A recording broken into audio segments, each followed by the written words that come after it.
Hello, guys, and welcome to the Shrewsbury Biscuit podcast. I'm Alex Whiteley, and my co-host today is Amy. How's it going, Amy? You all right?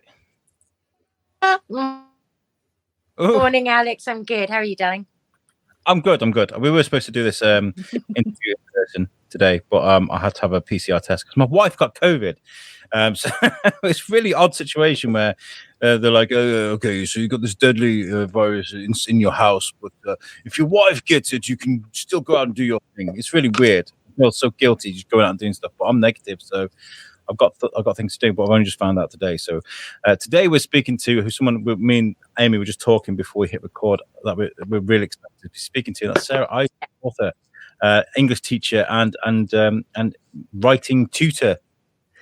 Yeah, children's author. Hi, morning. How are you? You good? I'm fine, thank you. Yes. Are you? I'm really pleased to be here. Yeah, me too. I wish we were going to come to see you. I wish we could have. That's all right. I have to eat all the biscuits now that I got for you. You're not the only person as well. This is becoming a thing now. People give me biscuits. Mike Perkins was meant to come around my house this week. He's the illustrator for Swamp Thing, and I had to cancel on him too. You know, I've got to protect people. I've got to protect the people. And he brought me Shrewsbury Biscuits as well. I was like, what? So, damn you, COVID. Damn you. Sarah, so you're in Bridgnorth, right? I am, yes. I've been living here for about, just over 20 years now. So I think I like the place, yeah. No, it's a lovely place to live. Great place to live. So, I live here with my son. And I love it. It's brilliant. Where do you hail from originally? Oh, you might be able to tell the twings in my my accent. I am actually from Birmingham originally, so I sort of was brought up and did all my schooling and so on. Just until my early 20s, and then moved a variety of places and ended up here in Shropshire. So good place to end up. It's one of those things, isn't it? You get Shropshire and you're kind of like, no, I'm all right. I'm good here. That's it. It's really. Now, when I was reading about you, because obviously you got in touch, and I was kind of like, oh my god, I love. There's nothing better than to step inside the head of an author or an artist or something. You know, I love that so much. And then I started reading about you, and I was just, I recognized Derek the Alien. I don't know why I recognized it, but I did. I guess it's because I got a kid. Yeah, I don't know. Maybe I've read one of your. You know what I mean? I just recognized it instantly. And where does this come from? Where does Derek come from? Do you know what? I don't know. I was sitting there one day. I mean, I've always written. I've always enjoyed writing, right from a very early age. I guess it's the same with anybody who enjoys doing something, whether you're sporty or, enjoy cooking or what have you. But I enjoy writing. So I've always written. And like many writers, we've probably got half a story and stuffed in various drawers, over the years. But one day I decided, I thought, I'm going to write a children's book. I don't know. I'd written bits and pieces before, but and all of a sudden, Derek kind of came into my head, and I always write in rhyme. So I thought, what do you rhyme with, Derek? What So I made sure that maybe Derek wasn't on the end of the line that I had to rhyme with.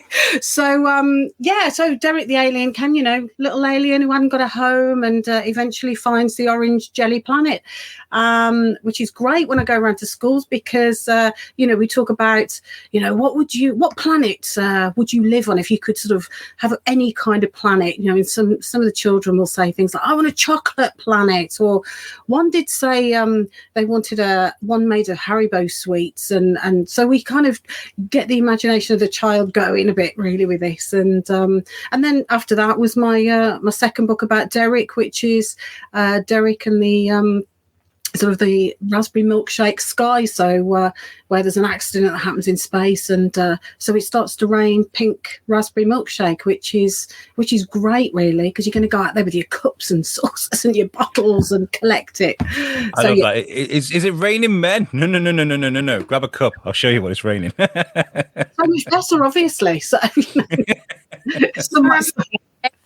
is incredible. I can't stop smiling about how did it just happen? Did you just start writing and all of a sudden the orange jelly planet appeared, or do you have to plan your stories, or does it just happen?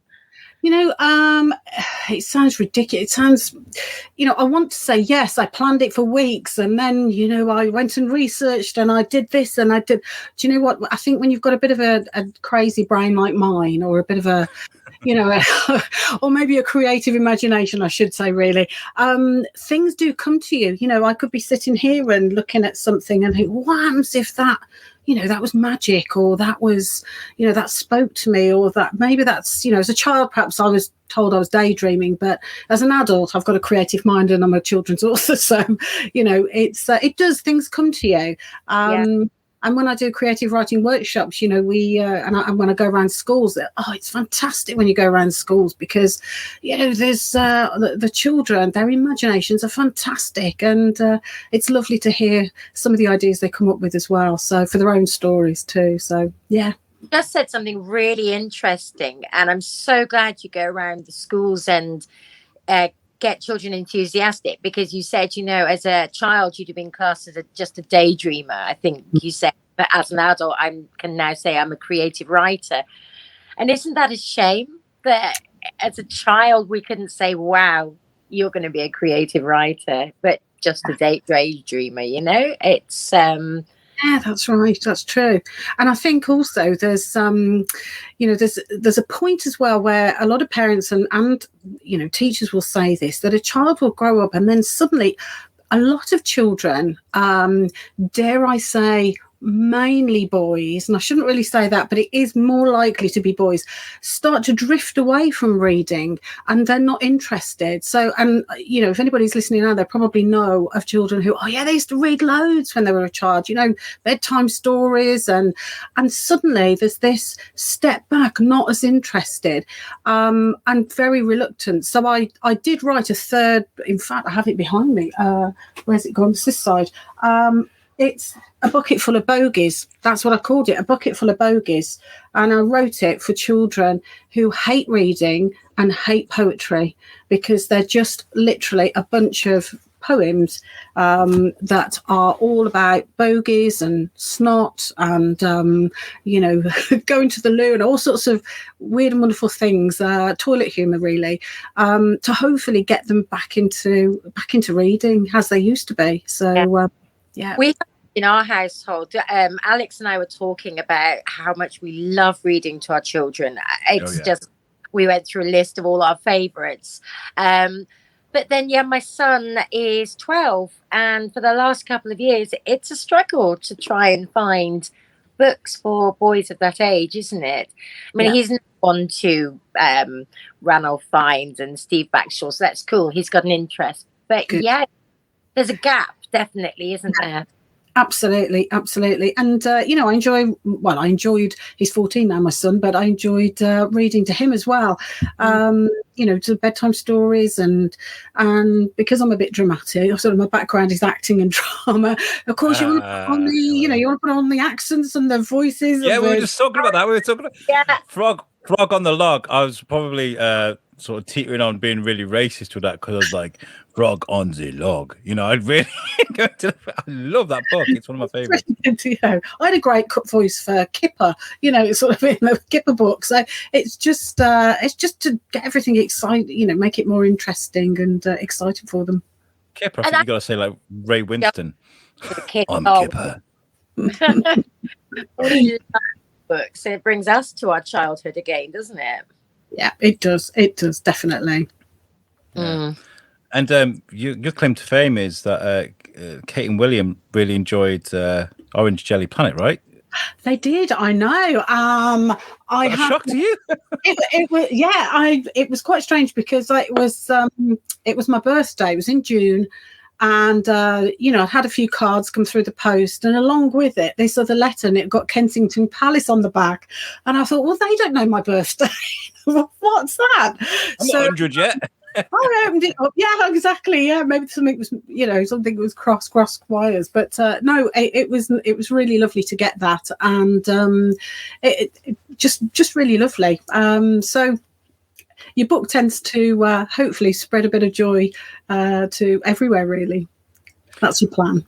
When it comes to looking for new ideas, because you hold creative writing courses, when you're really trying to find an idea, it becomes difficult, right? Is there something in you where you got to sort of relax a little bit and not think about these things and not pressure yourself to come up with the new great idea, and all of a sudden, bing, light bulb? Is that true? I think you do have to be in a frame of mind. You can't, some writers can do it. They go, right, today I'm going to write 2 hours of work, and I'm going to sit here with a piece of paper and here's my pen, and that's it. I can't do it on demand like that. I might be, I don't know, emptying the dishwasher, and then all of a sudden this idea will come into my head, and I go, right, I've got to stop that. I've got to just get it down on a piece of paper quickly.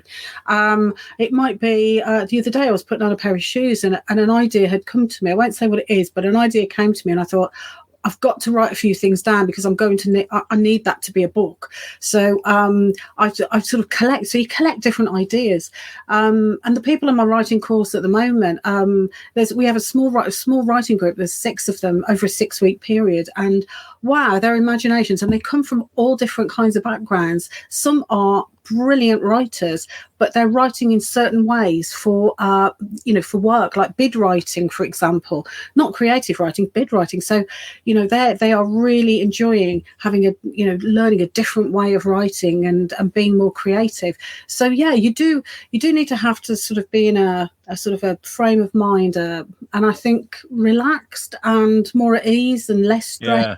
Definitely. I feel like it depends what mood you're in. And whether you've had enough rest and stuff, because just before we came on here, I was just recording a few liners because I've got a radio show, and I was just I like to keep things fresh, so I just hit record, and I was just like, what are you still doing here? The show ended two songs ago. You want to grab a mop and help me? Little things like that, and it just comes to you. It really does. But that's because I'm in the right state of mind. I'm feeling good today. Whereas yesterday, when I was feeling all tired, probably got COVID, creative block, Yeah. Absolutely. I think when you're sort of creative or artistic, you do have to be. I guess it's the same if you're an Olympic athlete as well. You have to be in a sort of a right state of mind, I guess. Yeah. What about you, Amy? When are you most likely to break out a masterpiece or whatever it is you're doing?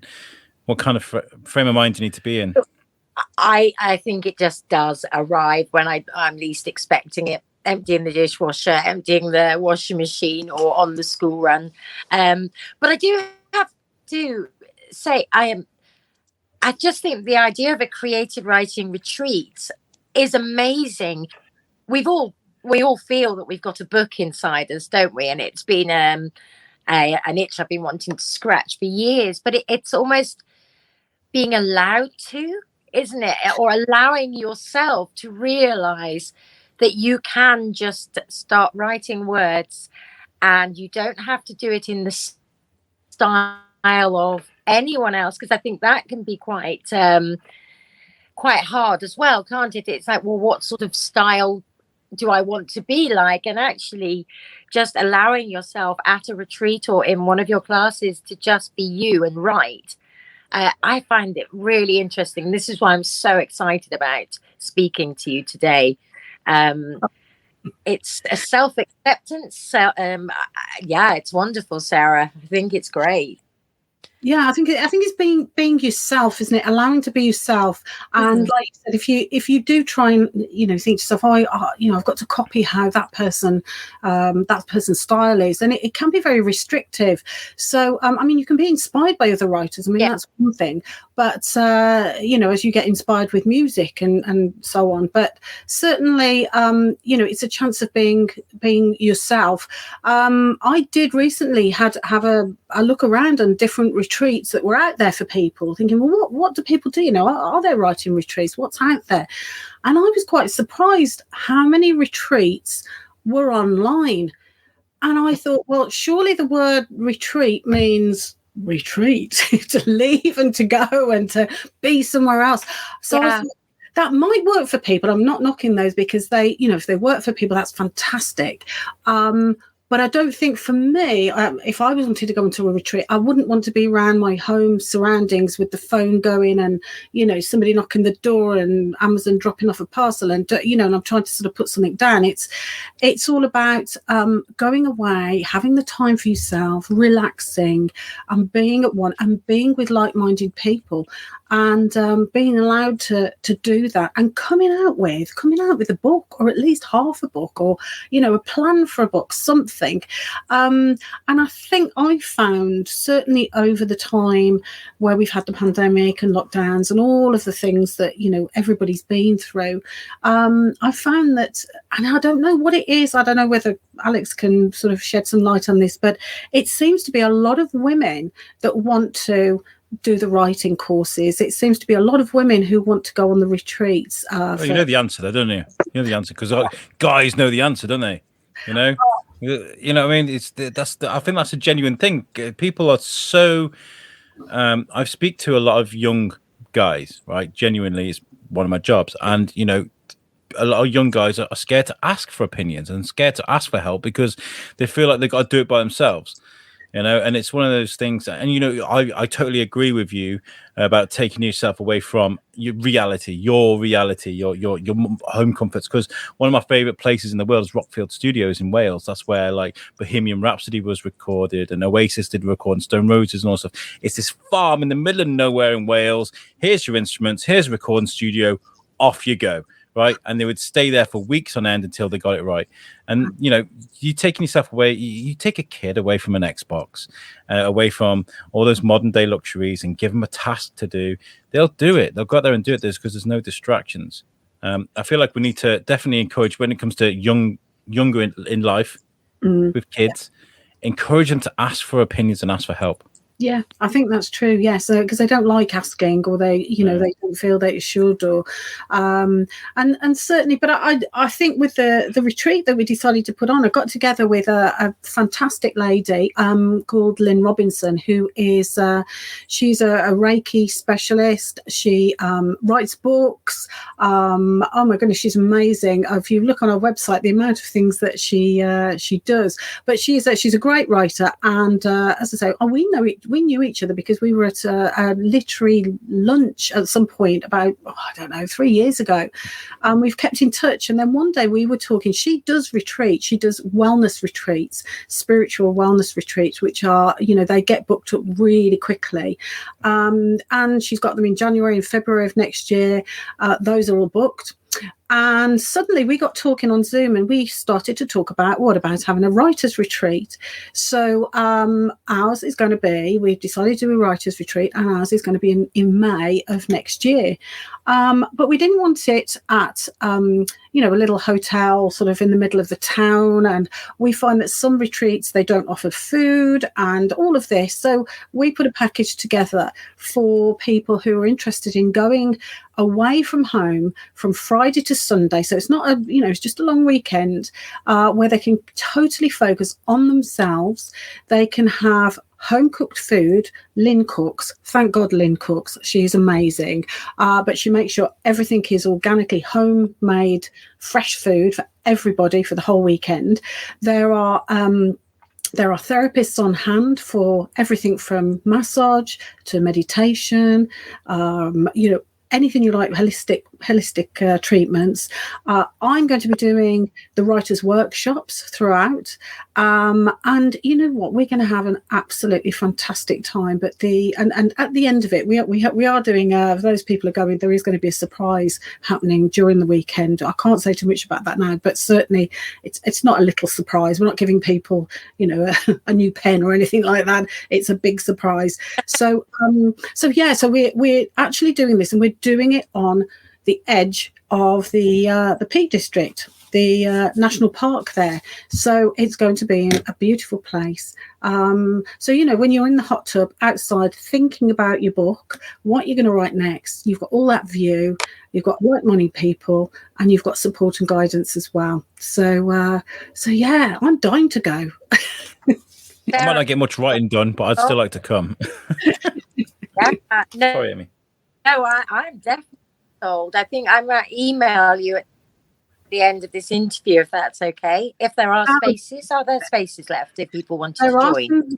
Yeah, because the first couple of months, the wellness ones are all taken up now. But we're now booking just a deposit for the May retreat. We're not doing it whereby there are going to be 20 odd people either. We're doing it whereby there's going to be under 10 people, so that people are focused upon. You're not in a massive room with humongous amount of people, even though that would be probably quite nice. We want to focus on the person rather than just numbers. So yes, absolutely, you can email us, absolutely no problem at all. But it's a time for rejuvenating and learning new skills and just getting recharging your batteries, I think. Yeah. What do you guys? I mean, what do you do to sort of keep fresh with what's going to go on inside the the heads of young kids? Because you can write something that doesn't compute to a 6-year-old. Do you know what I mean? So you've got to kind of get yourself in their zone, I guess. How do you do that? I think it's a case of we know kind of what the books are out there at the moment. I'd like to know what's sort of selling, what sort of what the kids are reading. And when I used to work, I don't work in as many schools. Well, I don't work in schools now, but I was always working in schools, and so I would always be up on that. So I do check constantly. What's on the shelves of Waterstones. But my books, I think if I have an idea. And I kind of find that my imagination runs away with that, I've got to stop and think, right, who is actually going to read this? Who is this for? Is it for a 3-year-old or is it going to be for a 12-year-old? And I've got to obviously make sure that, as we know, if we do, let's say we do a bedtime story with a child, we know that the book is only going to be having about 30 pages in it and just a few words on each page. Whereas if you write a book with, 7,000 words in every night, your 3-year-old is going to get a bit bored. So I just work out, this idea, where is it going to, how is it going to be written, is it going to be an elongated story, is it going to be for an older child? So there's lots and lots of considerations, and it works out. So yeah, you take advice as well. So yeah. And taking advice, I guess, being on a retreat with other writers, but you can speak to and confide with, it's a healthy thing, right? Yeah, absolutely. I mean, some people might come with, half a story written and go, well, I don't know what to do with this. I've got stuck. Where do I go next? Others may go, I just don't know what the first words are going to be. Anything is possible. I always say to people that, we got 26 letters in the alphabet, and the way that all of those letters are put together to make words, to make sentences, to create books that help us, that can make us very emotional, can make us cry, can make us laugh. And it's pretty clever, really. There's only 26 letters. So, we find ways of getting that, that inspiration. And certainly, the retreat will do that. Absolutely. But, we're not, the other thing is that we're not sort of handing people a piece of paper where here's your timetable, 9 o'clock, you're going to be there, and 2:30, you're going to be having a massage. And there are lots and lots of things laid out for people to join, and then it's not a hotel, it's a very big house, the most beautiful house with a spa outside, just further across on the grounds. It's absolutely gorgeous. It's 5-star, and so people might want to go off and just be on their own, just reflecting, just writing. Somebody else might decide that it's time for a massage and they can do that. Others might take a walk. Others might join, the next writing workshop that we do, which will be sort of spaced out all over the weekend.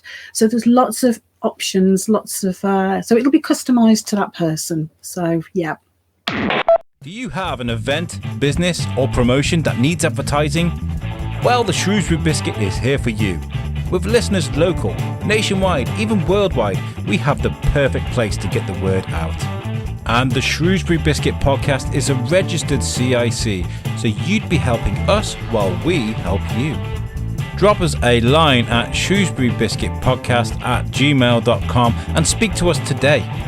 The Shrewsbury Biscuit Podcast, the voice of Shrewsbury. I noticed that you got your stuff is illustrated. It sounds wonderful, Sarah, and I like the fact. No, go on, Amy. It's a bit of a lag. It's fine. Carry on.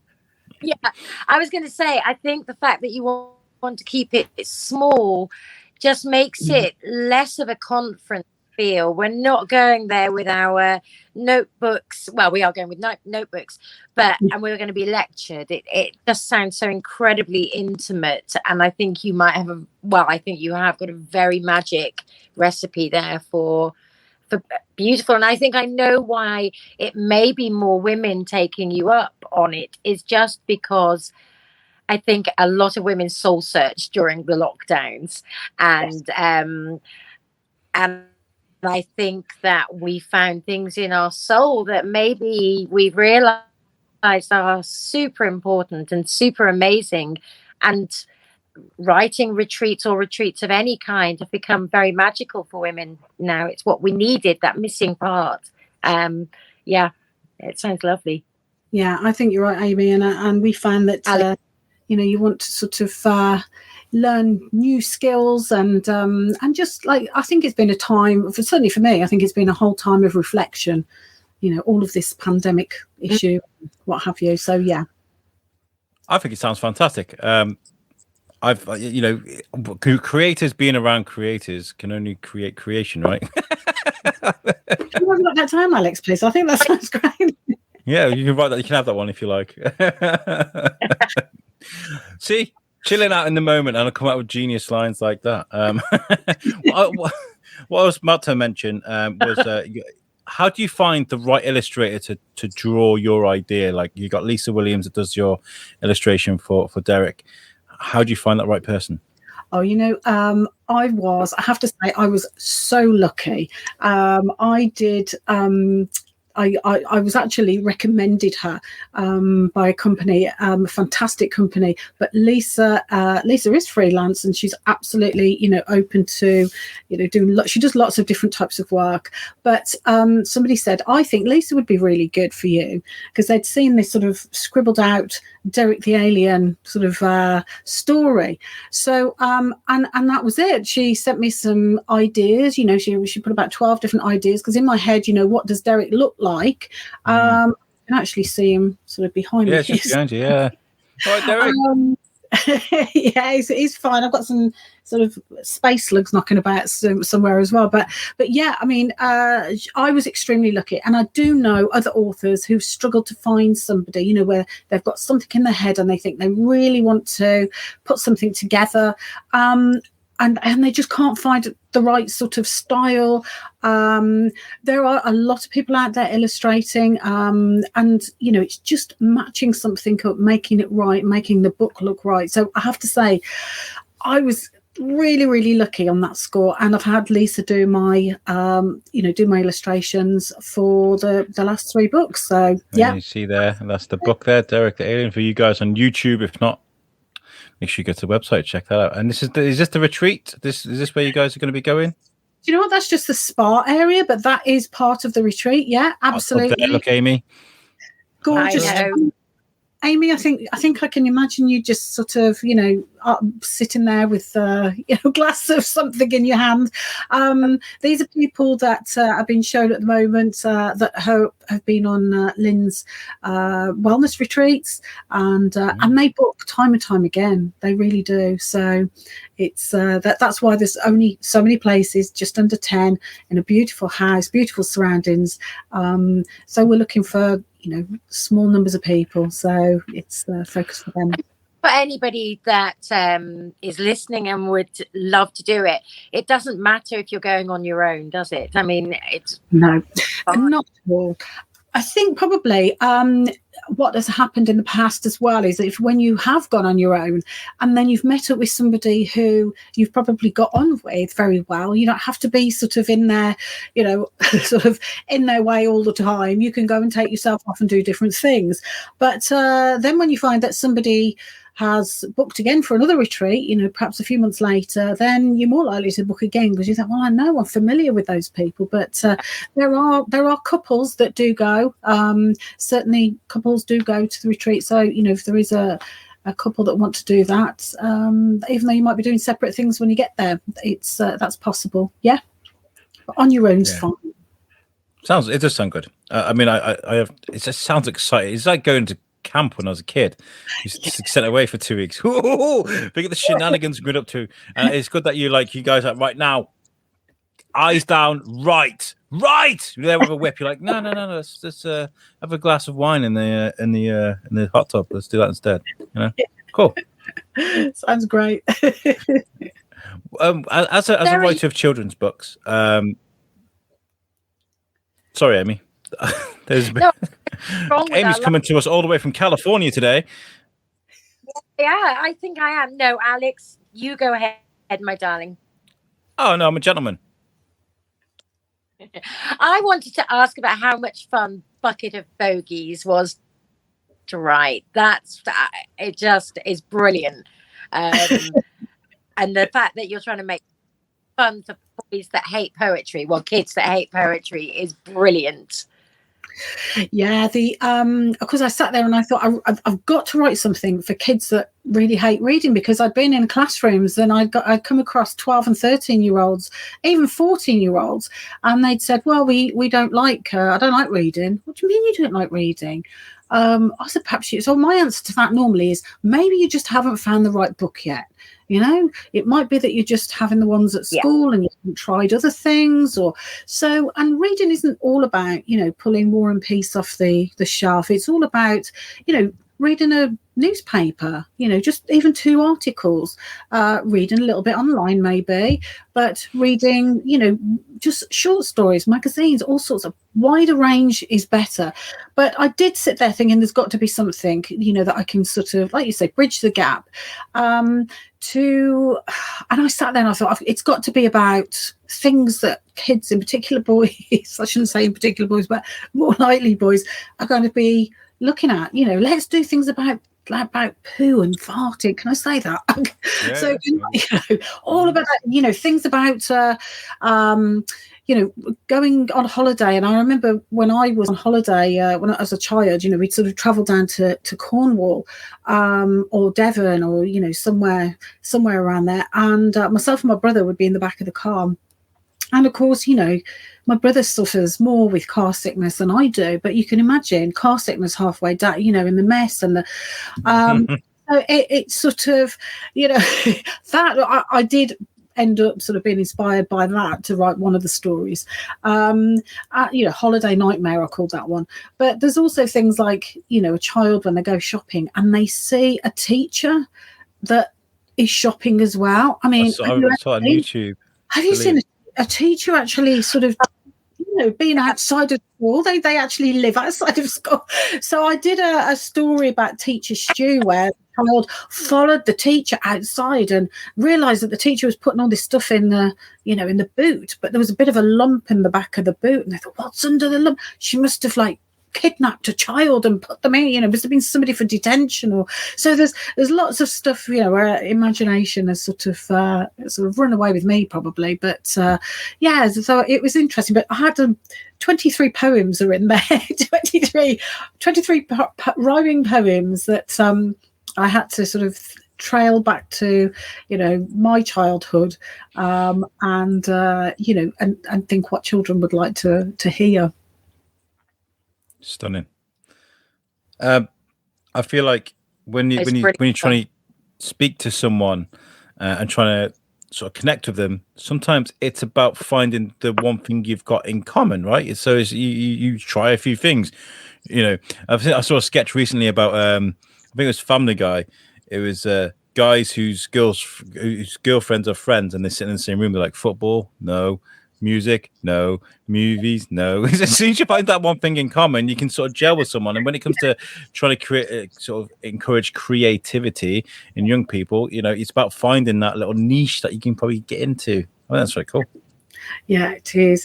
And it's a bit like a lot of teachers. I can't speak for every teacher, but I know that there are teachers out there that don't like, but find it a little bit of a struggle when they have to teach poetry, especially to primary. Sometimes that can be a little bit, how are we going to tackle this? And so I do workshops for poetry as well. In fact, I one of the pictures on my website of me dressed up in an astronaut's outfit, and I think the kids all think I'm completely nuts, and yeah, I am, and that's the way I like it. But it's just getting the kids interested. And then we do poetry, but I say, poetry doesn't have to rhyme.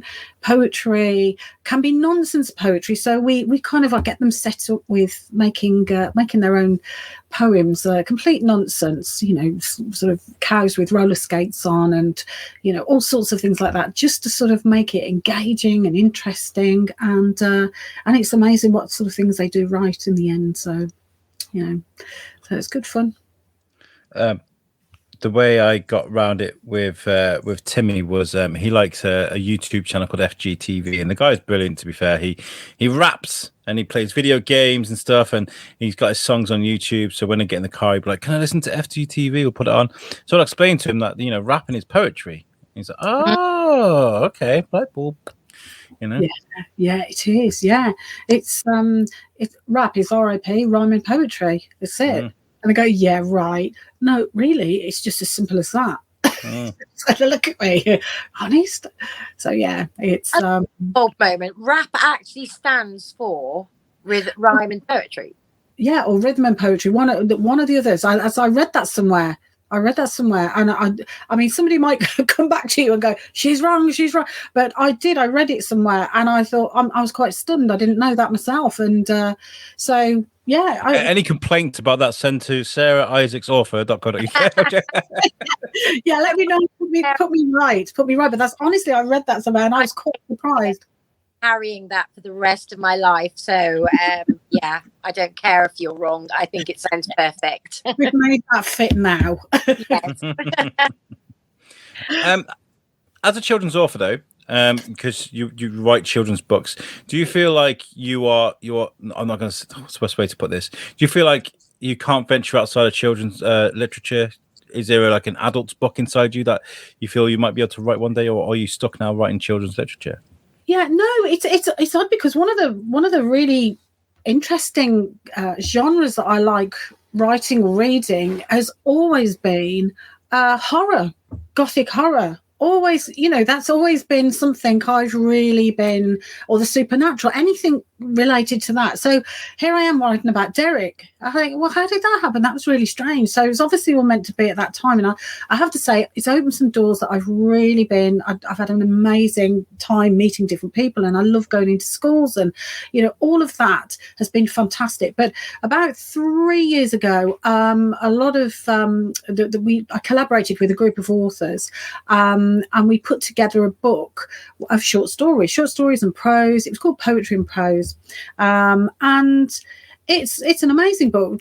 I ended up having, I think there was two of my stories published. So they were, if you like, grown-up stories, not kids' stories. And I really enjoyed writing those. And I mentioned earlier about I was putting some shoes on and I got an idea for a story.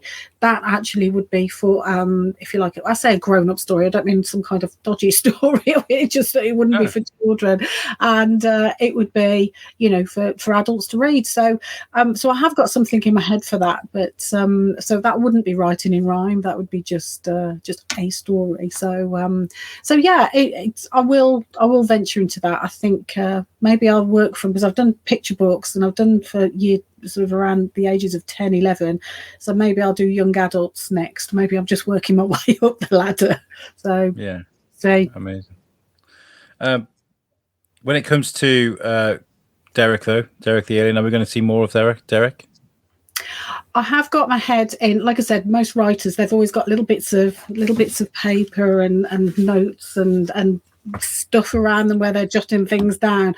I have got a story for Derek. I've still got, I know I know generally what it's going to be linked to, but I've got to get the story right, and I've got to work out what's happening in the end. So that's sort of on the back burner. I keep sort of delving into that and playing around with that, and then going off and doing something else, and then coming back to it. So that tends to be how it works. So yeah, that would be great. And I've also got a story that I'm trying to put together, and it involves Bridgnorth as a town. So look at that, no pressure. I've said that out loud now, haven't I? I shouldn't have said that out loud. It's going to go really.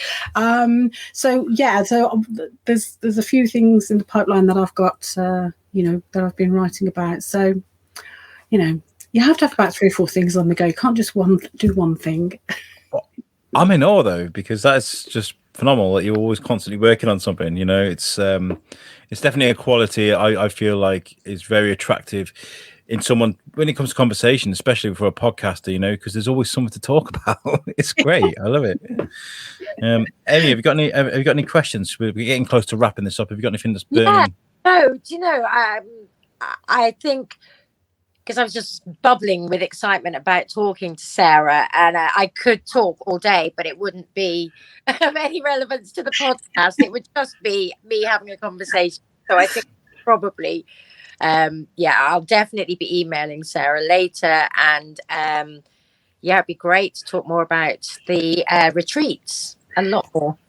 Thank you with that. No, that's great. I was going to say, I don't know whether you want me to tell you which, if anybody's interested, if I can give you the web page to sort of go on.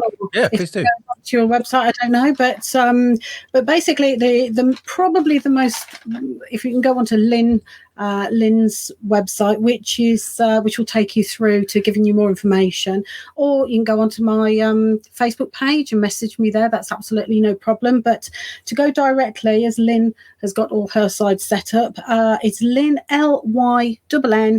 Lynn, Lynn hyphen Robinson hyphen spiritual hyphen hub.co.uk.